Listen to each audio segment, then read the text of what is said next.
malam Audu, malam Muhammadu, malam Abdurrahman, malam Nazifi, malam Ibrahim, malam Usama da kuma malam Halidu. Yawwa du kamar yadda na zauna da ku ɗaiɗai ku kowannen ku na yi magana da shi ni da shi, kuma wannan magana da nake da ku muna yi ne a sakamakon korafi na an je an yi aiki ko kuma an je an yi addu'a a gwamnati kuma aka samu wani yanayi da bayan an ba da kamar yadda wannan ya gaya min malama amurka kudin laraba, gwamna ya ce kudin laraba, sai aka samu yanayin da wannan kudin larabar bayan kun fito aka tare ku aka ce ku ba da naira 45,000 daga ciki. Haka ne? Haka ne? Haka ne?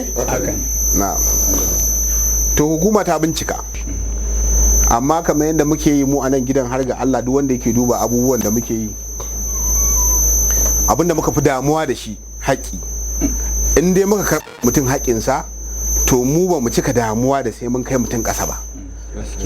Wannan ya faru, kasan yawancin mutane so a kalli abin kirkin da mutane, yawanci abubuwan da ke ganin ana faɗi tun da muka fara wannan binciken, idan sa mu yi wani da ya karya abin da muke yi to ashe ma ba dan Allah muke kuma ba dan gaskiya muke ba. Misali yau al'ummar Kano shaida ne, mun yi aiki na sanda aka ƙara wa mutane farashi da azumi, mun kama kayan da suka haura miliyan 2,000 biliyan, amma kayan nan bayan mun je mun kwace su mun karɓe su a hannun mutanen nan kuma mun tafi kotu ma already dan wannan mun yi filin ma. Mutanen nan suka zo suka ce ku ba mu kayan mu za mu je mu sauya nan farashin, kuma na ba su kayan su. An yi haka a Kano.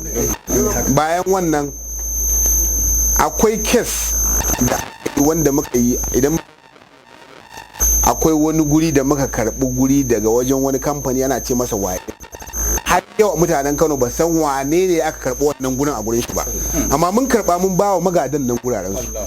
Duk wani guri muke karba muke mayawa da mutane muna yan musu ne daga gurin wanda muka karba, kuma ba taba damuwa ya ana kaza ba ma suna ma ko kes din darmanawa. Wallahi Allah shine shaida, naga kuɗi a cikin account din wasu manyan da suke cewa shari muke musu, amma yau da ba mu tafi kotu. Saboda haka muna da wannan kamar yadda da yawan kuka faɗa cewa shi da muke zargi, babban wanda muke zargi Aliba ba a gama lafiya, wanda shine mai ba gwamna shawara kan harkar addini, dan uwanku ne. To ni kuma a ciki ma na fi tausayin shi Huzaifa din, ita doka ba ta kallon ba ruwanta, amma yaro ne matashi, yaro ne wanda yake yana aiki yana da iyali.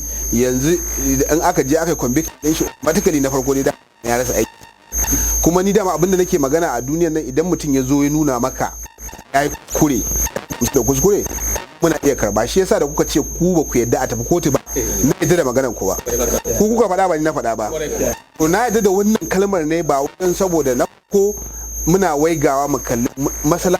Yau ga ku sun dawo mana da su gaba daya, kuma mun bi hanyoyin mu tabbatar da cewa akwai wani, har zuwa yanzu ba mu samu wani ba. So kamar yadda kuka tanada kun nema a baku kudaden ku a wannan maganar, ita hukuma ta yafe ta kuma kan wannan muka fara. Saboda haka ni a gani na zami wannan abin da kuka nema din, kuma mun kai wa Allah yin abu ne mara daɗi, kuma na san cewar yanzu dai babu wani, ba wai ma shi mai shawara ba wani mutumi da ya kamata daga wannan abin ya yadda ya ƙara irin wannan. In ma akwai wasu a jami'an gwamnati da suke waɗannan abubuwan, to na tabbatar da cewar wannan izina ce gare su. Baka isa ka kawo ƙarar advisor na gwamna nan ba, kafin idan darakta ma baka isa ka ce wannan darakta ne wanda zaka ce ai yayi maka wani abu a karɓar makaginka ba. Ni ko a nan gidan na faɗa ɗai gurin da ba mu shiga mun karɓo mutane haƙƙinsu ba, kuma wannan abin Allah muka kalla ba wani mutum muka kalla ba. Za mu rubuta, za mu ba ku kuɗin ku kowanne mu ne sa na sa a ba ku cash, saboda wasu daga cikin ku ba su da account. Normally muka karɓi kuɗi muna sawa account din mu kamar asusun da ita hukuma take an tara kuɗaɗen da take karɓa. To amma yanzu tunda bamu da tunda yanzu na san wasu daga cikin ku kila ba su da asusun ajiya a banki, to saboda haka zamu mayar muku da kudaden ku. Kowane zan kira sunan shi sai mu bashi kudin sa. Za ku sa mana hannu a takardun mu na wannan abin din. Wannan kudin mun karbe su ne daga gurin Huzaifa, wanda kudaden da aka karba a hannunku su muka karbo, kuma na wannan kofa abu da take. Wani ma wanda ba mu samu ba, tunda daga abin da muka lura daga binciken mu mun gano cewar mutum 6 ne aka yi waɗannan abubuwan. Waɗanda muka tattauna da su muna da sunan su sun tabbatar mana da cewar su kuɗin su ba karɓa ba, kuma mun gamsu da cewar inda da akwai din da an fito din. Amma yanzu ma in akwai wanda ya noke ya ƙi yadda ya zo, to wannan kofa abu da take wanda aka yi wa, kuma ba ma Alibaba ne masa ba, ko daga ina ne ko daga wani gida ne aka yi masa, in dai an ci wannan kudin to mutum ya zo da izinin Allah za mu karɓa masa, kuma za mu da masa da haƙƙinsa. Amin amin. Ina Malam Usama? Allah sa baka. Yanzu 45,000 ka bashi? Ina Malam Ibrahim? Za ka kirga 40,000. Ina Malam Nazifi?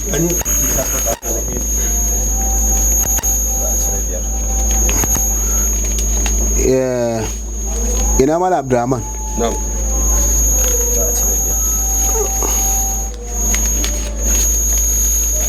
Bari yi ci da dawa.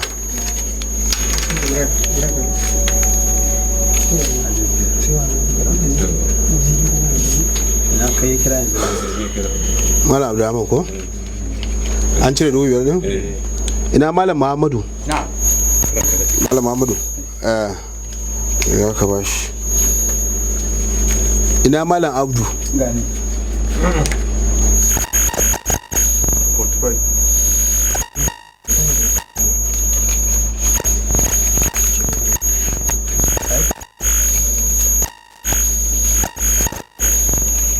Ya za ku yi ba su kowanne ya yi? Kowa ya kirga kudinsa, kowa ya kirga kudin shi. Ai baraka ana magana 45 za ka bashi. Malam Halilu ne za a ba kofi sauran. Ina zo. Dan nawa ne? Shi 10,000 aka bashi? To.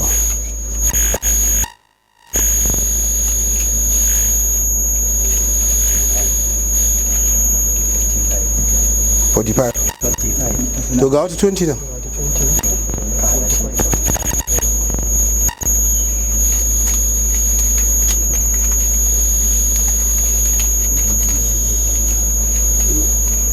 Ba za ka iya kirgawa?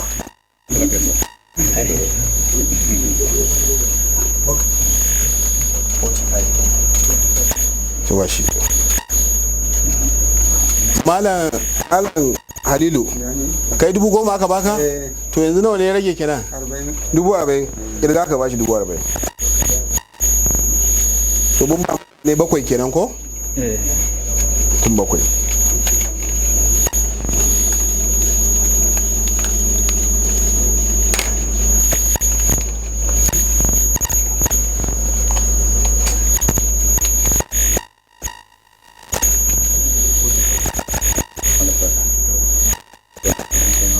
Za ku je ku sa mana hannu a takardu? Yawa, za ku je ku sa mana hannu a takardu? Kuma zin ba mu statement ko? To wannan abin da muka yi ku kuka nemi, Malam Ibrahim kai ka nema ya haka, ba ku yadda a je kotu ba, haka ne? Kai ka nema kada a je kotu, kai ka nema kada a je kotu, kai ka nema kada a je kotu, kai ka nema kada a je kotu. Mu kesin Muhammad je mun yi filing a kotu, amma tunda mun faɗa cewar ultimate goal din dama dai kada a tauye mutum haƙƙinsa, kuma shi sa muke maganar cewa nan gidan gata mara gata ne. Na san wani zai yi tunanin cewar kuma bayan kun tafi nan ko kallon banza, ko wani ya muku habaici, ko wani ya ce muku wani abu, kina zan bayar text za ka yi min, zan kira ka, za ku mu rama muku. Allah ya mana, Allah ya mana, Allah ya mana, Allah ya mana, Allah ya mana. Bari ba su kati, kowa zan ba shi kati.